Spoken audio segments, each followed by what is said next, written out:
Hello everybody, I am Rue and this is my cozy little corner of Booktube, Rue with the Books. In this video, I'm going to be talking about something a little bit different from what I usually tend to talk about, which is book reviews, reading wrap-ups and the likes, to talk about how to read more books this year. I read 80 books in 2025. That was an absolutely record-breaking year for me. I think the year before I read maybe like about 60 or so. So if that does not qualify me for giving advice on reading more books this year, then I don't know what actually does. I genuinely love giving advice, and not to toot my own horn too much, but as a very logical, forward-thinking person, I feel like I can do a topic like this justice by coming up with some good ways to keep yourself motivated, set reasonable reading goals, and keep it realistic with your lifestyle. Before I get into all of that, be sure to press the like button to support me and my content.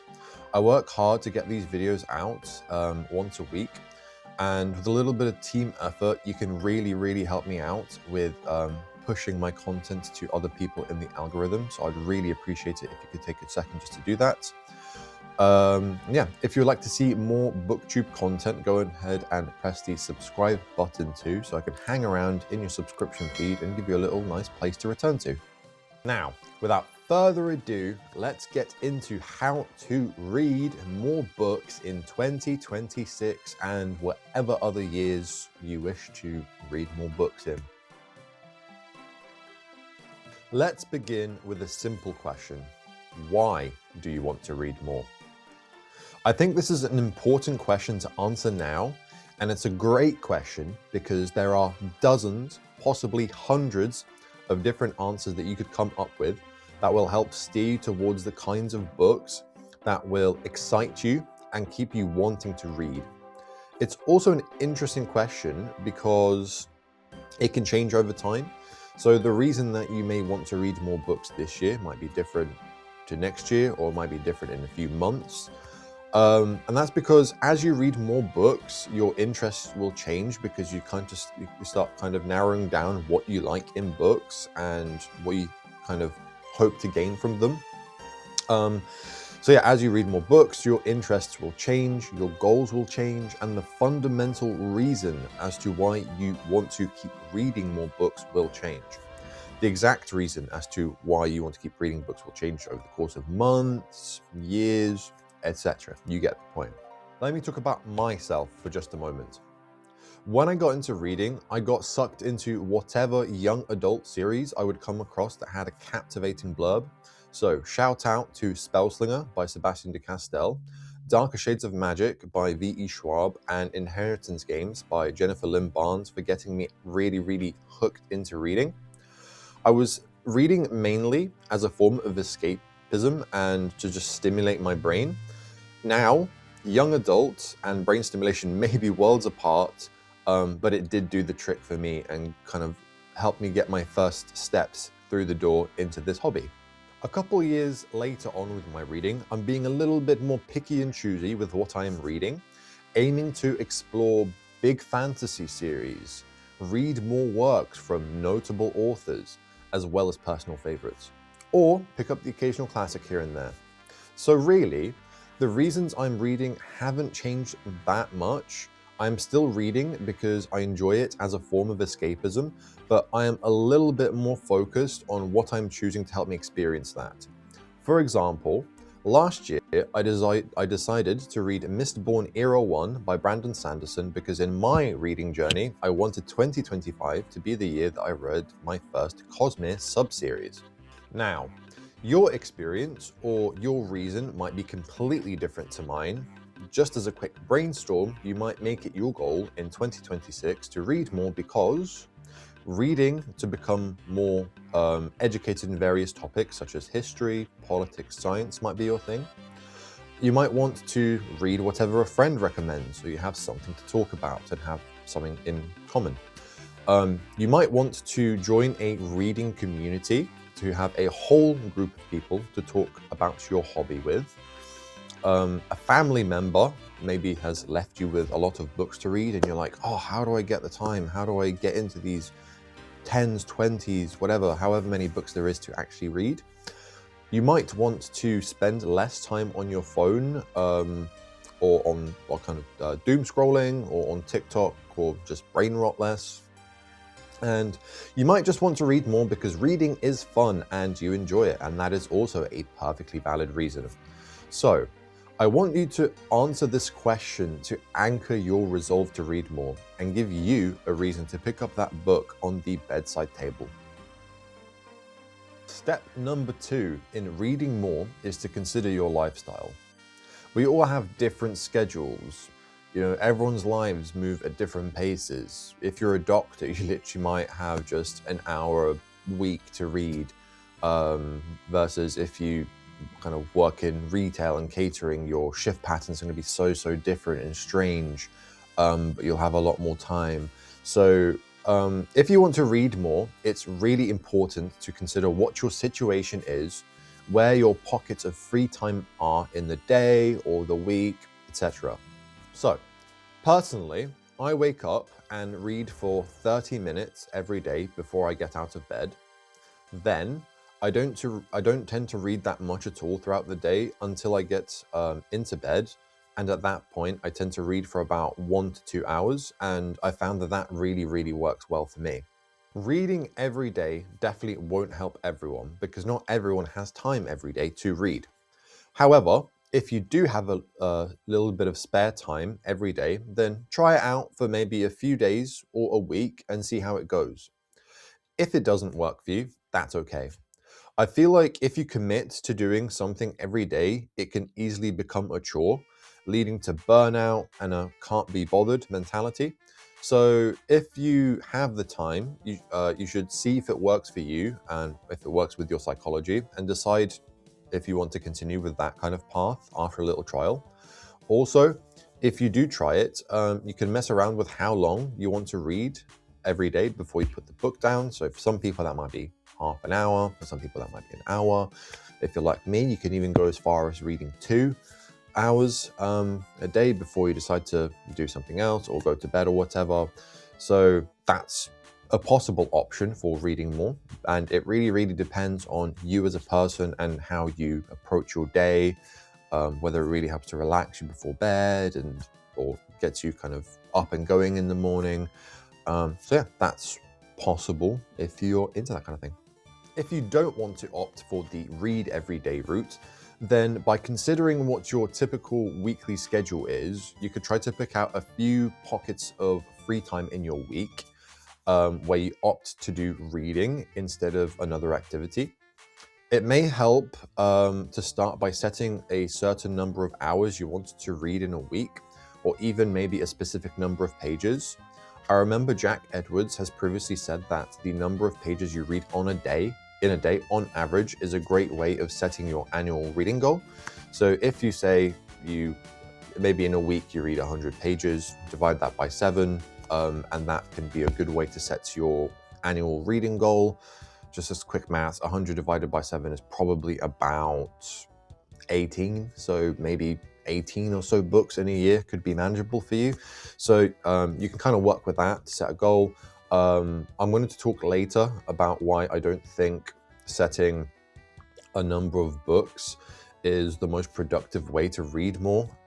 So we'll get to that in a bit, and I'm sure it will all become very clear. It might be a bit of a hard habit to start if you don't read very much at the moment or aren't very consistent, but I feel as you really start to zone into whatever your reason for reading is, you may really start craving that time where you have allocated to picking up that book. At that point, it becomes really easy to keep reading, at least it was for me. Going back to the start of my reading journey, the first book that I read as an adult was Project Hail Mary by Andy Weir, and it took me months to finish reading it. However, now I go through multiple books a month, so it's definitely a hobby that can really suck you in as you get more and more into it.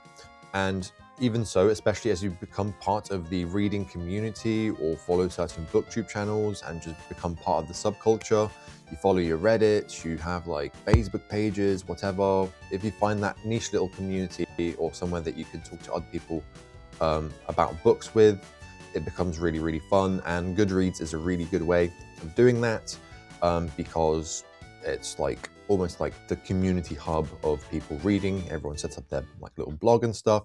But I'll talk about that kind of thing more a little bit later too. So keep yourself tuned. Going back to the setting dedicated reading times discussion, I feel like a brilliant method for getting into the groove of reading is to set up a nice environment where you that you enjoy being in to do that activity. For example, now that it is winter, our bodies quite enjoy being in a nice cozy environment. So before I get up into bed, I put on the radiator for a bit, make a hot water bottle and a cup of tea that I can enjoy alongside my reading. Some alternatives for this may be getting a nice chair to sit in with a comfy pillow or cushion, or burning some nice incense or a nice smelling candle, or putting on some nice lo-fi to listen to, or a combination of any of the above. If you can make a nice environment to read in, it will be a nicer experience and you will look forward to those times just a little bit more. I know a lot of people really enjoy reading a physical book, but if you want to get a little bit more comfortable or have more positions you can read in, because it sucks being stiff and stuck in one position for a really long time, getting the Kindle app on your phone or an e-reader in general is a great way of making reading just be a little bit more of a comfortable hobby. And that goes back to what I was saying before about having a nice environment. This one applies more to those people that aren't paper book truthers. Setting reading goals is probably one of the best ways to stay motivated to read. I think setting a goal for the number of books can help, but hitting a specific number of books in a year is not the most important thing, because I haven't ever heard anyone say, I really want to read right now because I want to hit 40 books read this year. What I mean to say is it's a pretty shallow goal. I think if we reflect back on our answers in the first section of this video, why do we want to read or why do we want to read more, it will put us in a better position to set some reading goals and stay motivated to read. I don't want to pigeonhole anyone into setting specific reading goals, but a good format for some reading goals are, first of all, I want to read this specific series or read these specific series, and I'm a big fan of this one as a fantasy fan because there are always so many series to read and pick up that really excite me. Second one is I want to learn about this specific topic, and this one is better for non-fiction, biographies or contemporary historical fiction because they delve into heavy topics that you can really empathize with certain characters that go through things with. Number three is I want to read more works by this specific author. So insert Stephen King, Cormac McCarthy, Toni Morrison, Brandon Sanderson, or whatever author interests you. Number four is I want to read more indie books. Number five is I want to read a book every month with this specific prompt or a book from a set of prompts that you've come up with. I think there are websites online that can help you with that kind of thing, so look into it if that interests you.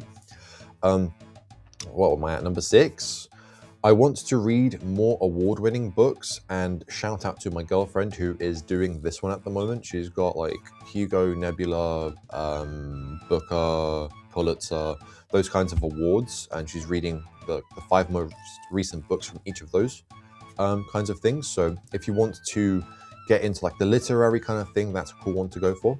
And I think number 7 is I want to complete this specific reading challenge that I have heard about from friends, the family, or the internet. So there's lists like the top 100 books you need to read before you die, and stuff like that. So yeah, if that kind of thing interests you as well, you can do some research and find what sounds good to you.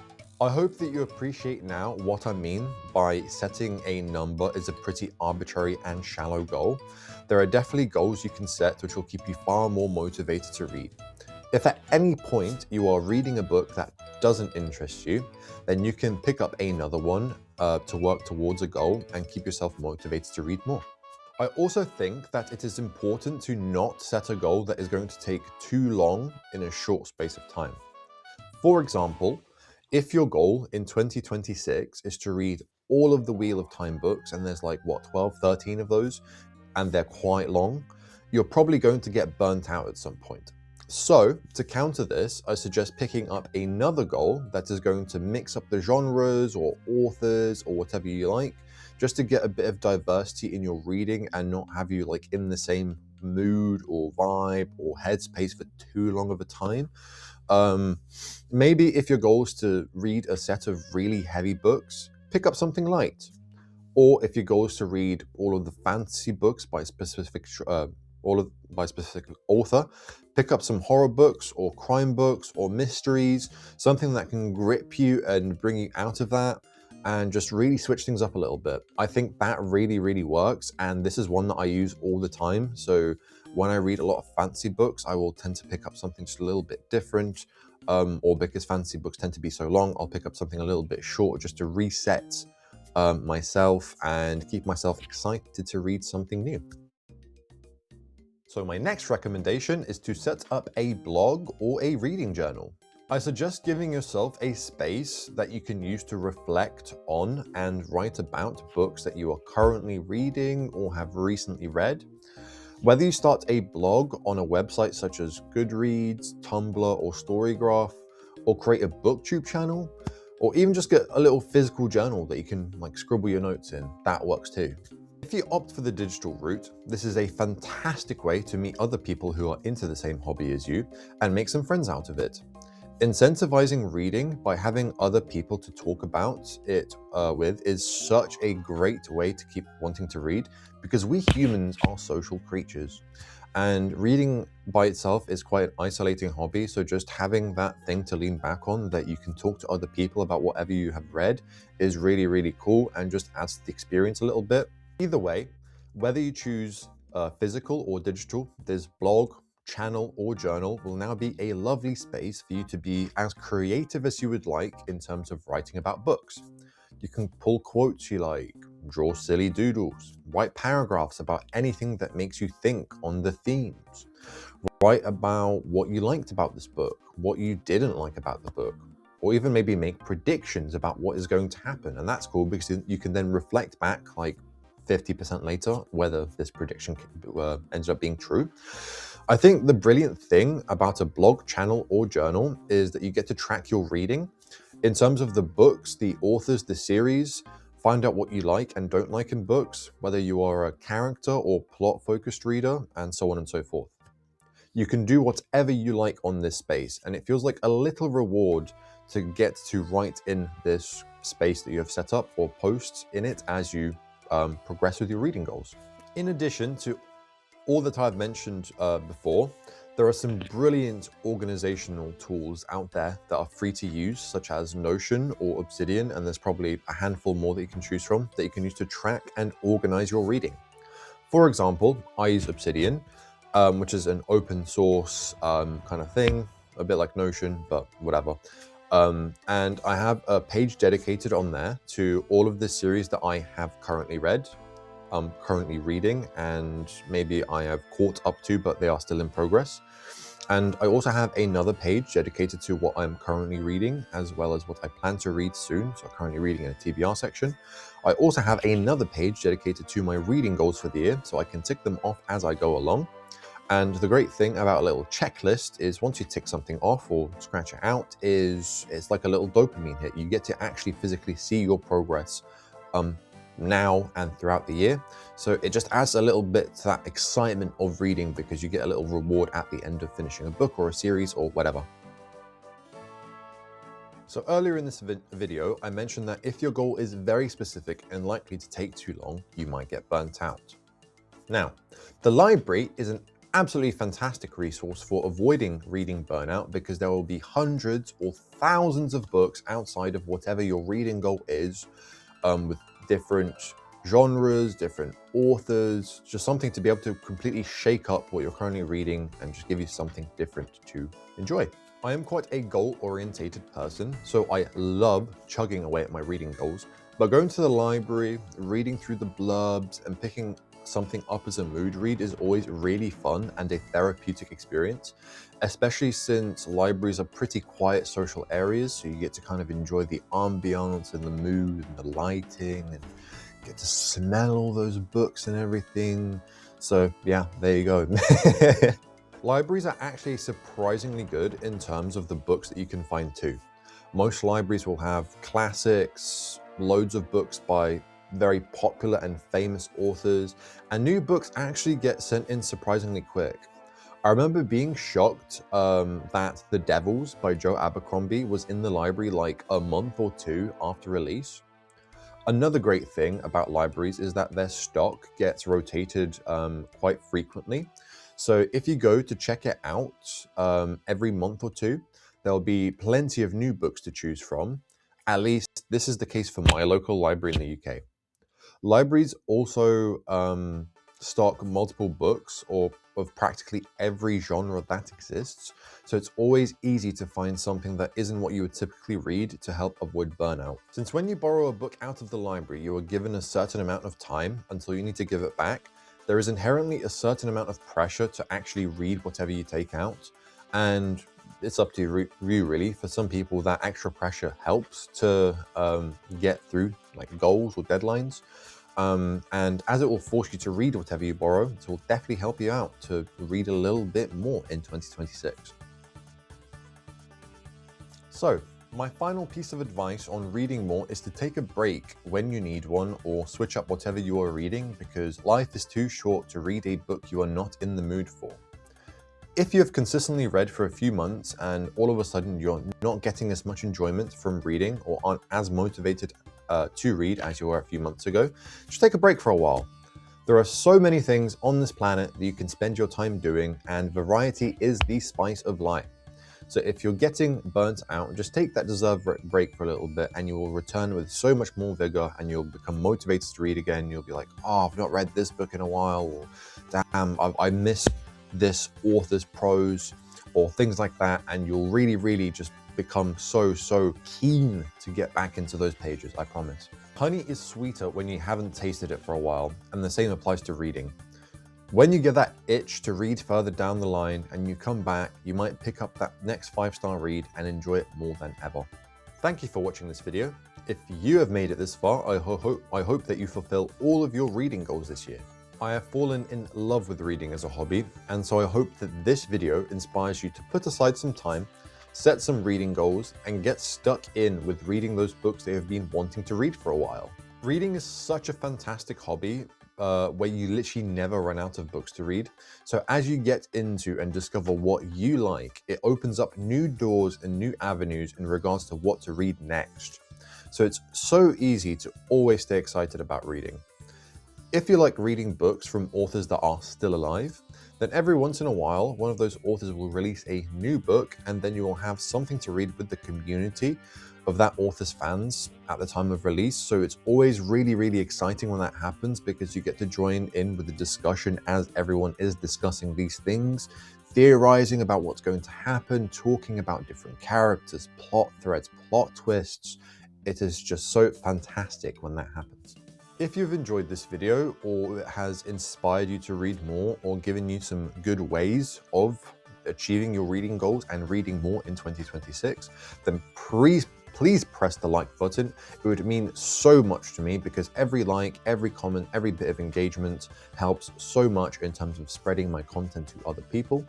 And if you'd like to become part of the community and see my face around in your subscription feed, then press the subscribe button too. It would mean the absolute world to me.